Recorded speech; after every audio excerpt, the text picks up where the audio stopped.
But what I wanted to do is take advantage of this opportunity to introduce you all to the new Bruce Museum. And some people, I think, have gone there. It's really a fabulous new facility, much larger than what they had in the past. As you can see, the mansion that was originally the museum is on the other side of this facade. And so actually you can sort of see it, not really through those trees on the smaller image. Anyway,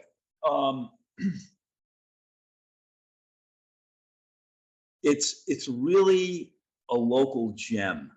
And if you get there, you're in for a treat. It's easy to get to. They have plenty of parking. And it's art, and there's a natural sciences museum. It's really a great family outing. So the museum itself was established in 1912 as actually part of the Cos Cobb School. The Connecticut Impressionists actually kind of had a summer retreat. They sort of went out there. Twachtman, Seam, and Robinson were all kind of like very established Impressionist painters, and they were, basically summering out there. So we're going to move on. And Dwa has this fabulous piece in the entry lobby. It's basically a large scale, highly intricate installation. He uses thousands of colored threads to create this piece. It's really an astonishing piece to walk into. And again, this fits into the kind of mission of the museum, which is kind of art and science meeting.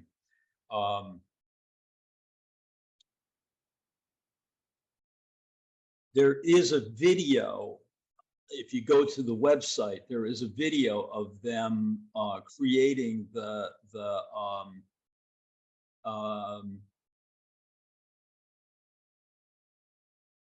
piece itself. So yeah, if I hadn't said it, the Bruce Museum is in Greenwich, Connecticut. Thank you for the reminder. So, all right, we're going to move on. And, basically, the museum is kind of like it was established in 1912. And at that time, a lot of museums tried to cover all the bases. So there's ethnology, history, science, textiles, all kind of in their collection. Okay. Since the founding in 1912, the Bruce Museum has evolved from its origins as a museum of art, natural history, and science. Thanks to generosity, its donors and supporters, its holding has grown to include some 3,000 artworks spanning millennia, encompassing global cultures. So basically, they have gotten some massive donations, some big collections of these are antiquities, 618 to 906. These are kind of the funeral pieces that are put into the graves in the terracotta grave figures from China for the emperors. And these are part of the permanent collection, and they were donated. They're in the sort of entry lobby. They have gotten some massive collections of modernist work to contemporary art, and that's one of the impetuses for creating this new space. Okay, so Lois Dodd, Natural Order. I did do a Lois Dodd talk already, so I'm going to kind of focus on this show itself more than going into what I usually do, where I go into in-depth kind of contextual talks about the artist's work. I did an in-depth talk in the fall of 2021, so that is on our archive. So you can go back if you're interested after my little talk on Lois Dodd and focusing in on the pieces that I focus in on. If you want a more rounded talk, you can go back to that archival show. It's on YouTube, but it's also on the website, the Chappaqua Library website. So it was back in September of 2021 when I did that talk. Alexandra Gallery represents her. So, basically, if you want to actually see some of her work in person, you can get to them and basically they'll pull things out for you. So this show is more or less a kind of thematic show. What they did was pull out certain directions in her work and focus in on those, and not kind of doing this as a chronology so much as focusing in on themes. So let's see. And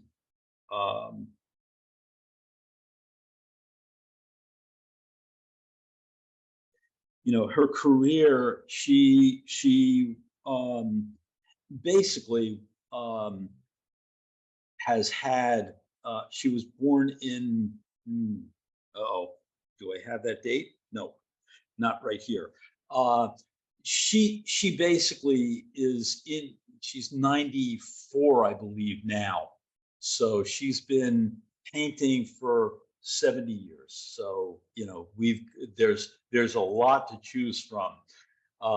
She came up in the 50s, was dealing with abstract expressionists, was friends with Alex Katz and people like Neil Welliver, Fairfield Porter, a bunch of different people that were involved in figuration and representational work while the heyday of abstract expressionism was going on. So let's see. Yeah. One of the things, basically she worked in Maine, she works in New York City, and she has a home out in the Delaware Water Gap in New Jersey. I hadn't realized it, but during the 70s, she was very much grappling with there's her date, born 1927. She was very much grappling in the 70s with Cézanne. And this is a fairly large scale piece for her. It's 50 by 38. And much of her work is done on the spot, out in nature. As I said, she was grappling with Cézanne. you know, I hadn't seen enough of these to really get what was going on with her in the 70s. When I saw the show, it really clicked in very clearly what was happening. And I realized how much Cézanne's work came into play with her.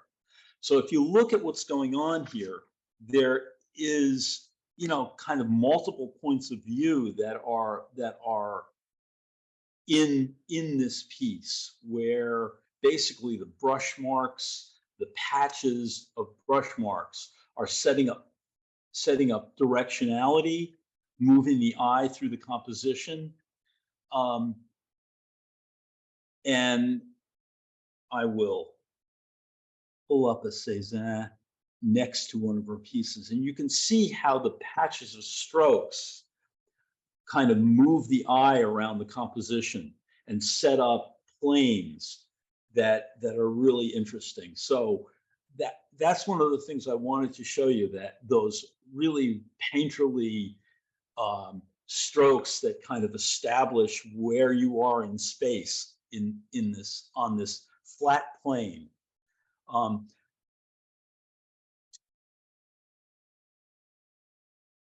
she, as Cézanne, the crossover between observed phenomena in nature and the active design of this flat plane, this canvas surface, is basically, using the directionality of the brush marks to move your eye through the composition, but also using observation from nature to get the energy, the spark, the vitality of place and sense of being out in that wonderful studio in the woods.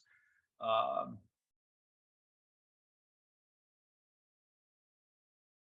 the other thing that I hadn't caught on to quite as much, and I've been looking at Lois Dodd's work for probably 30 years. I've seen her shows. Her sense of humor is pretty funny. I mean, what's going on with this ladder leaning up against this tree? Pretty interesting character. And I started to really pick up on that in many more of her things. Again, I'm doing a close up of that pine tree in the background, and you see how these patches of brush marks move the eye around and actually activate the surface of the canvas. She kind of sticks for the most part with local color, with drawing color from what she's seeing out there in nature, but the structure is something else. She's kind of establishing a rhythm by editing out kind of unnecessary things and capturing essential details.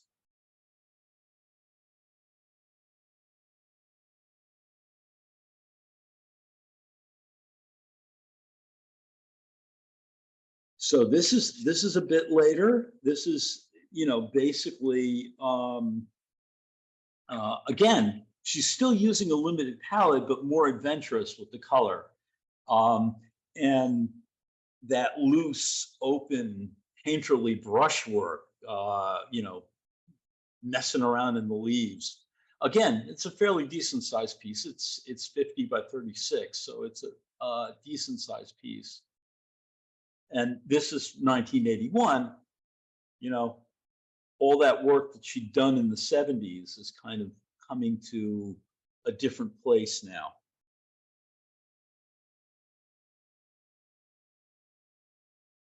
And okay, to see the world in a grain of sand and heaven in a wild flower, hold infinity in the palm of your hand and eternity in an hour. William Blake would be right at home with these pieces. So these are really interesting pieces that she's done throughout. Um, uh, these really closely observed flowers and plant forms. She manages to get the essence without getting too tight and photorealistic. Um, they're really meditative pieces. And when you get a closer look at these pieces, you know, basically these Queen Anne lace, she's able to keep an eye on the whole while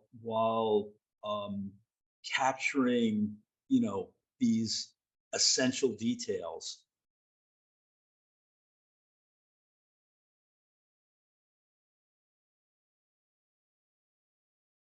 Like I said, they're very meditative pieces.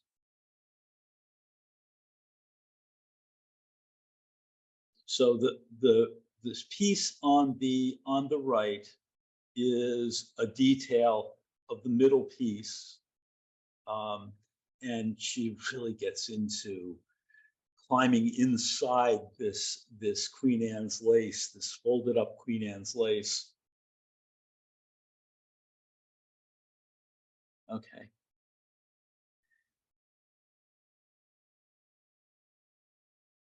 She keeps an eye on the whole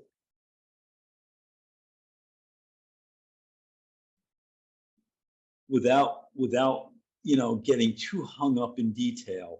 She's able to really kind of establish the piece and let it be, let it go, let it stay really fresh. That it's kind of this becoming that she's interested in, this openness. And this is a big piece. This is 38 by 80 inches. As you can see back here, it's pretty big.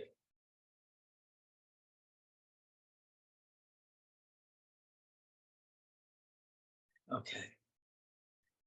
And this little beauty, she does a lot of these small pieces, one-shot deals. Basically, she paints them in, you know, 1 to 3 hours and tries to keep them really fresh. That's kind of the task that she set out for herself. That this piece I have down here that is 2021, but I see '06 on the painting, so I have the wrong date on there. But I wanted to close in on this piece and talk a little bit about it. You know, 14 by 16 inches, so it's fairly small. And like I said, she does a lot of these.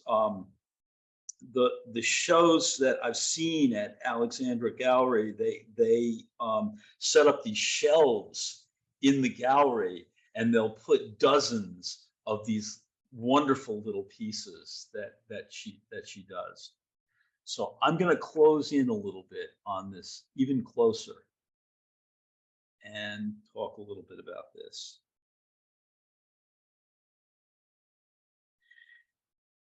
It's incredibly virtuosic. The performance that she does with these is really, you know, it's quite the thing. Here you can see the incredible marking, the range of mark making that she uses, how basically she kind of establishes spatial relationships within a very small area.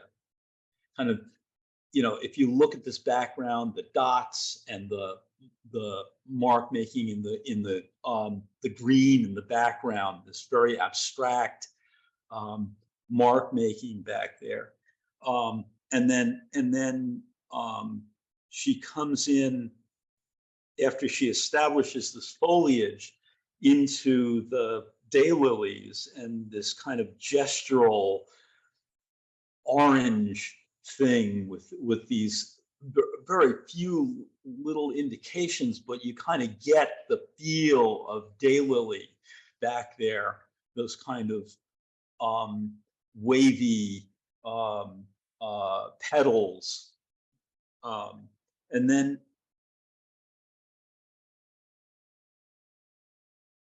coming forward into the echinacea, there's each one of the stems is painted differently, different colors, lights and darks. No two are the same.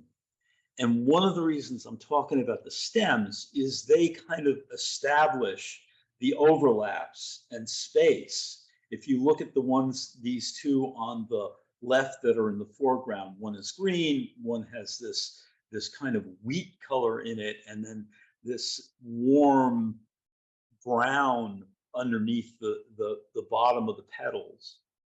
And then if you look at the petals themselves, she's using this kind of fuchsia color in some of them. And then there's this purple color that she's using in the other one. And the warm and cool of that really establishes a certain kind of spatial relationship. It's a beautifully painted painting. I was just like, I was floored by this one. It was really a wonderful piece. Okay, so I'm going to move along now. I'm trying to get us through the whole Bruce Museum, so I'm not going to spend the whole time on this Lois Dodd show. I'm just saying it's a wonderful show. I recommend it highly. So on the left is a window piece. She did a lot of these window pieces. It's basically it's this business of the interior exterior thing that she's playing around with. And in that window, you see her self-portrait from, it's an old piece, it's from 1971. But she's still playing around with those windows.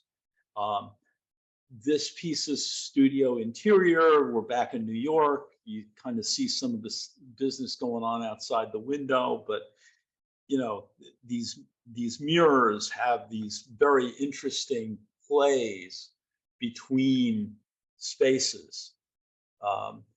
And you don't see her reflected in the mirrors, but she's around somewhere.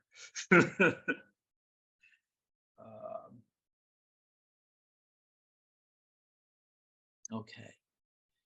And, I've gone into more depth on her relationship with other contemporary artists in the other talk that I did. But I think,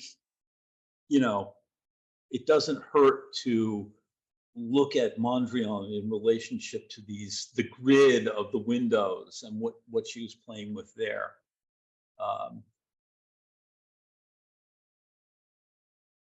And the hallway, the interiors, she did a lot of these interiors, and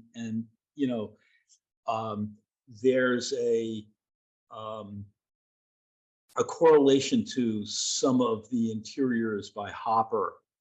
And although there's a lot more warmth in Lois Dodd's interiors than you get out of a lot of old Edward Hopper's stripes of light through his rooms, there is a relationship, and again, she was looking at that and playing around with those ideas. Okay, so we're gonna move on to the next one that we're going to be dealing with, which is James Castle, and he has a show right next to the Lois Dodd show. So on the left, you see Lois Dodd, shadow with paintbrush in barn doorway. Again, I'm saying her sense of humor comes out. Look at that paintbrush. Pretty funny. And this is a self-portrait by James Castle. Castle is a very interesting character, and I'm going to talk a lot more about him, but we're going to take a break and go here first, which is there's a wonderful cafe in the Bruce Museum. So you take a break, you go down, have some coffee, have a muffin or whatever you want. They do nice lunches down there too. And across the street from the Bruce Museum is this wonderful park. There's a playground in it, but there's also this wonderful view down to the bay. this estuary. Um, so understand that basically it's really a wonderful experience to go to this museum. You've got a hint of Mother Nature outside, and then move back into the art. So James Castle was born in 1899, died in 1977.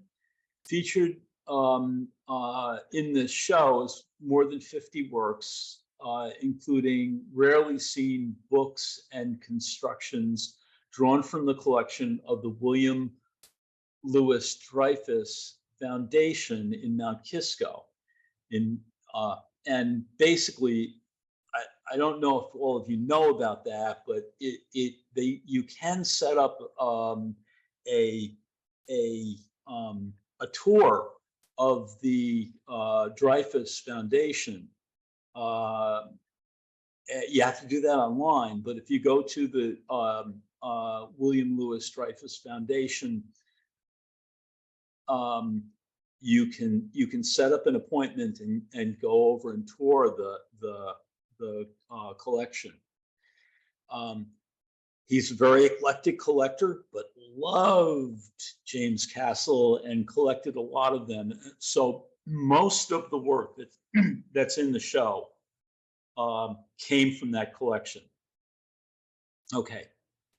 The James Castle Collection and Archives is in Boise, Idaho. He was born in Boise, Idaho. He was born in Idaho, but not Boise. I'm not sure where. It was a small town he was born in. But the family moved to near Boise. This exhibition focuses on the artists in thresholds, boundaries, and in-between spaces that predominate in his work, rendering places both seen and imagined, often from memory, self-taught. James Castle depicted his family home, the immediate surroundings in rural Idaho over the course of 5 decades. At once familiar and otherworldly, Castle's works portray spare atmospheric landscapes and structures such as barns, farmhouses, outbuildings, porches, and sheds, as well as detailed interior views of living rooms, kitchens, bedrooms containing a few enigmatic objects, meticulously rendered and intimate in scale. So most of these pieces are fairly small. They are created with spit and soot. Basically, he used soot from the family stove and created utensils. I'll show you some of those later. Out of sticks and peach pits and all kinds of things. Now, I'm going to back up a little bit. Castle himself was severely handicapped. He was deaf and more or less, though he went through a few years of school, really wasn't able to read or write. So these drawings are his language. They're his ability to communicate. And they're quite remarkable in that they have a kind of textural wholeness to them, and you'll see what I mean about that. And the relationship between Castle and Lois Dodd may be a bit of a stretch to get at first, but actually their scenes, their interest in intimate scenes, in a kind of very close observation of the world around them in a certain way, has a relationship, has a link that I see at this point. Okay. These are very small pieces. You know, it looks fairly large on my screen because I have a nice big screen, but these pieces were basically 5 by 7 inches on found objects, on pieces of paper, scrap paper around his excuse me, I just lost my earpiece. Um, his his family ran a post office and kind of general store, and there was all kinds of scrap paper around and things like that. So all of his drawings are on this stuff. There's no, you know, um, fine art materials that he used. Um, like I said, spit is the thing that made his soot stick to the paper. So if you go and see the show, you'll see that it's a fairly dark space that they keep the pieces in. And again, what's going on here? Where are we? This world that he's creating, there's this mystery to what these objects are that he's creating. And thinking about it's shelving with packages on it and things like that. But what a wonderful abstract piece this is. And you have to remember this was done back in the the 30s, the 40s, the 50s. One of his nephews brought his work to a gallery, a museum in, I believe it was Oregon, but I'm maybe wrong about that. It's Oregon or Washington. I can't remember which. I think it was Oregon.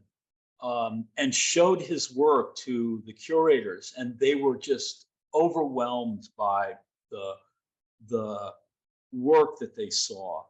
And they gave him a show. He had a number of one-person shows in museums once he was discovered. Okay, tools, soot. Castle made his ink from soot scraped from the family's wood stove mixed with his saliva. His tools are made of sharpened sticks, apricot pits, swabs of cotton, broken pen nibs.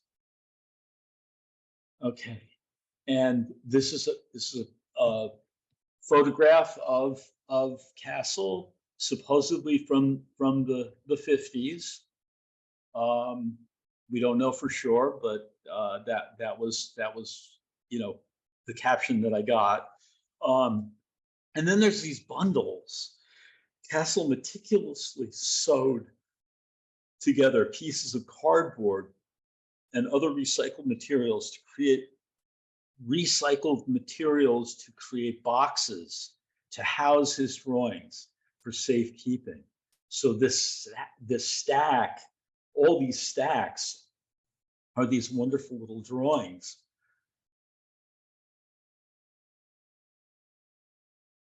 It's a wonderful piece in and of itself. Okay.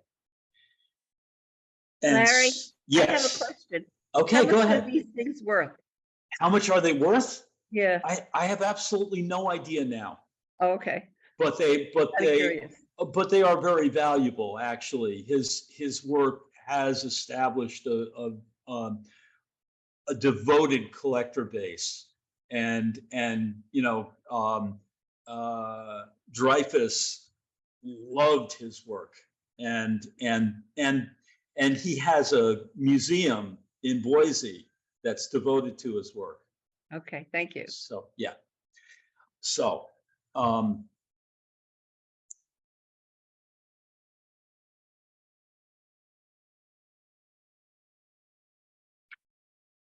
right.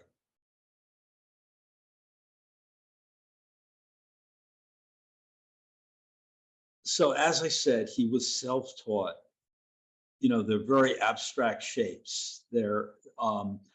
Uh, he's creating this visual language, and it's his unique voice.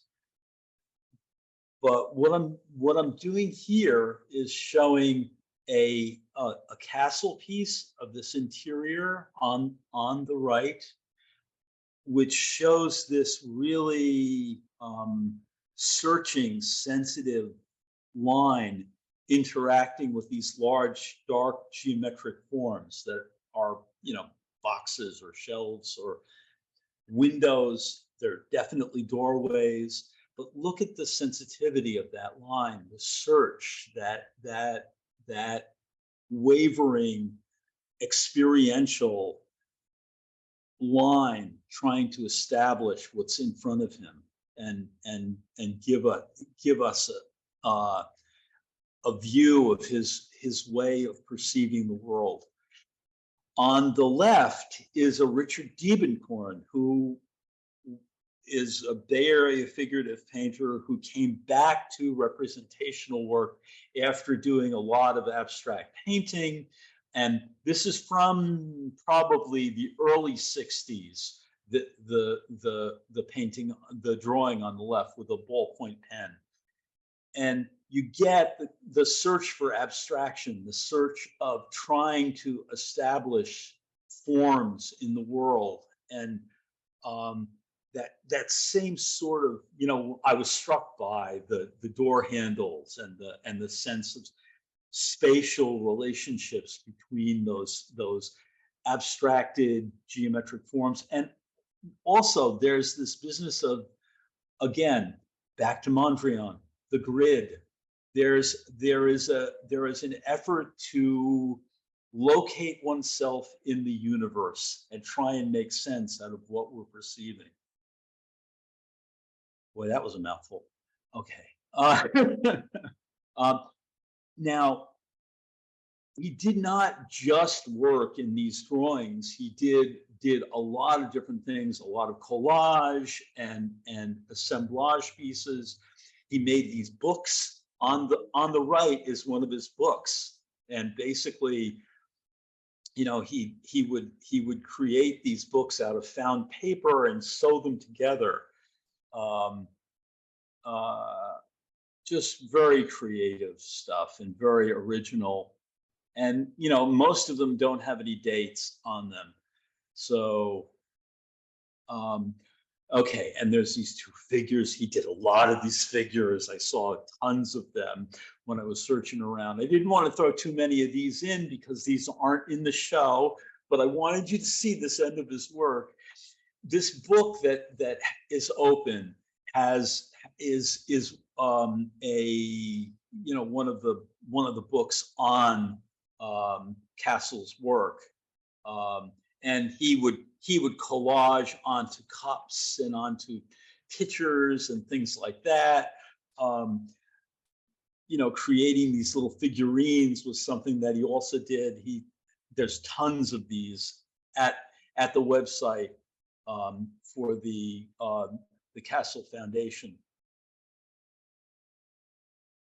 Okay, now I'm going to move on to the rest of the collection. I'm going to move through the rest of the museum pretty quickly just to give you a hint of what's there. They have a show on kind of early modernism that's on in one of the galleries. Some of these are in the collection. Some of them are promised and bequeathed to the museum. So some of them were borrowed from collectors and put into the show, and some of them are already in the collection. And on the right is a set of Oscar Blumer pieces. I didn't catch the exact dates, but he did a whole series of these kind of abstracted buildings that are, I believe he worked in gouache predominantly, opaque watercolor.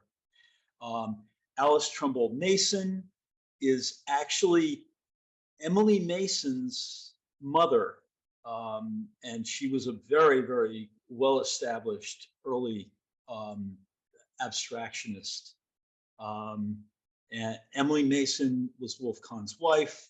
I did do a talk on Wolf and Emily. Um, they had a show. She had a show over here at the Bruce Museum um, in, I think it was 2019. So none of us got to see it. Um, okay. And then in this next gallery, now, then and now, contemporary Black art in America, and this is quite a survey of work. I think most of it was borrowed from collectors. I didn't pay close attention because I was so overwhelmed by the quantity and quality of the work that I was seeing that I just wanted wanted to get as much as I could, as many shots as I could of the place.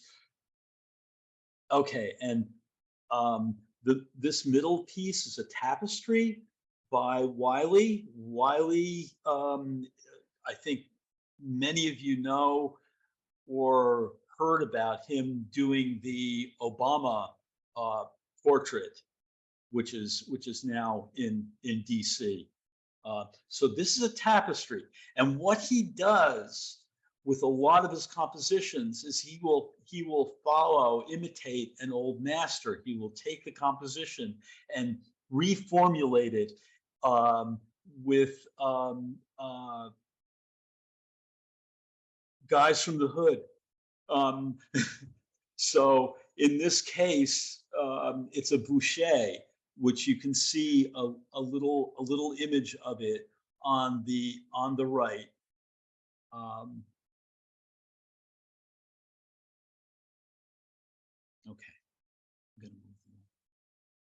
All right, these are a couple more pieces that are Emma Amos, um, fairly well known and interesting piece. um, with all of its ramifications. I'm not going to get into too much of this because there's so much more for us to see, and I'm trying to fit this into our hour.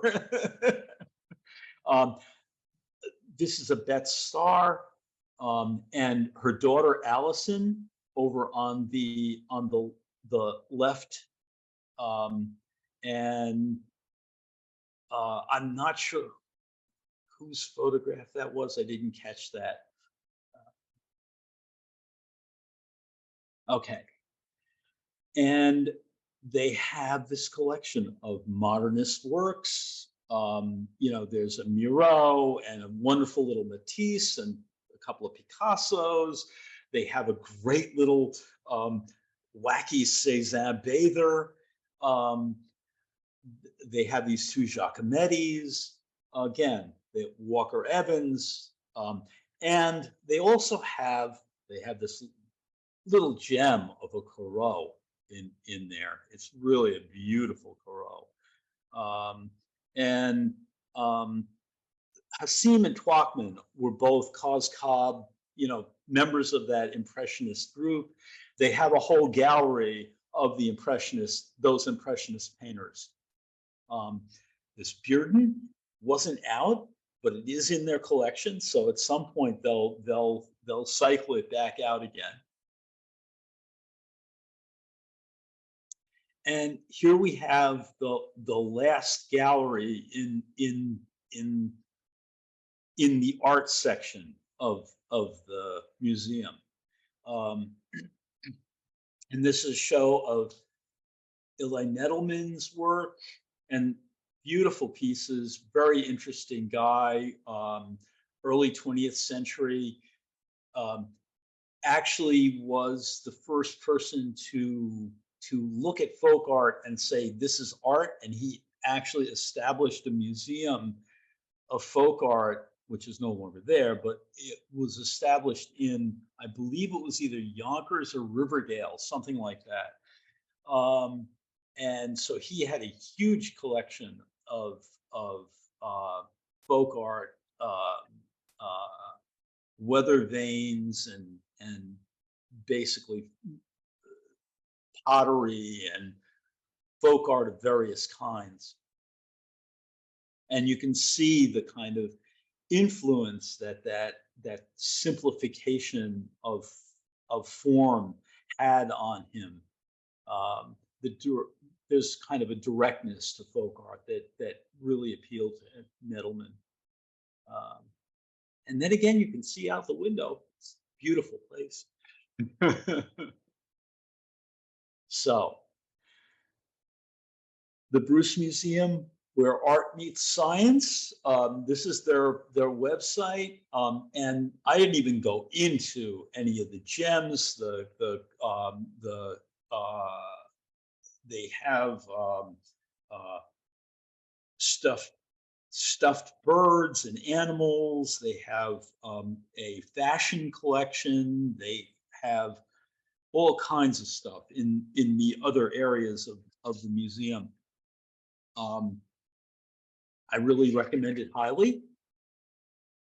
And that's it for this week.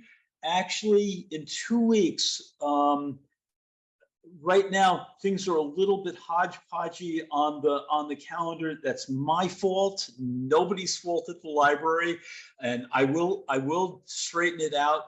Next week we're going to be doing the Van Gogh work at the Metropolitan.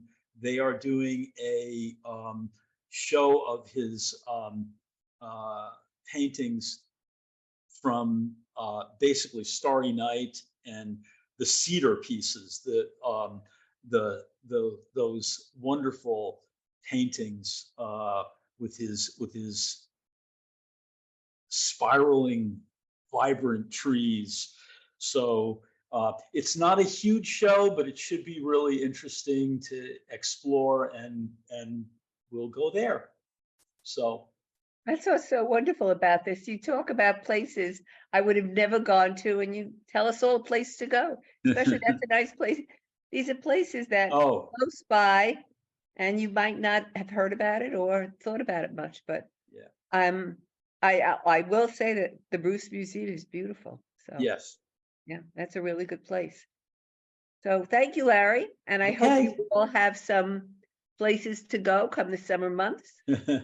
Places I would think going to Greenwich and near the bay or whatever inlet, whatever that body of water is, that would be just a lovely way to spend a day. And they put a lot of good places to eat. So absolutely, that's a wonderful place. Thanks, Larry, for all your help.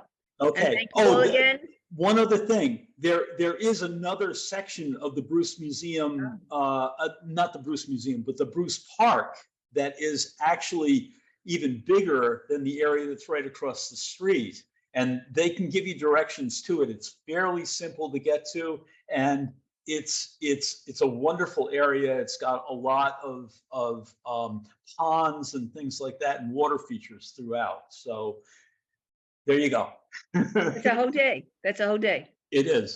We did that last year with a lot, and it's free. And I went to a lot of the places you recommended. So good. I had really great weekends. So I hope you will all listen, take notes, and go to these places. And go to our website, which is chappaqua library.org.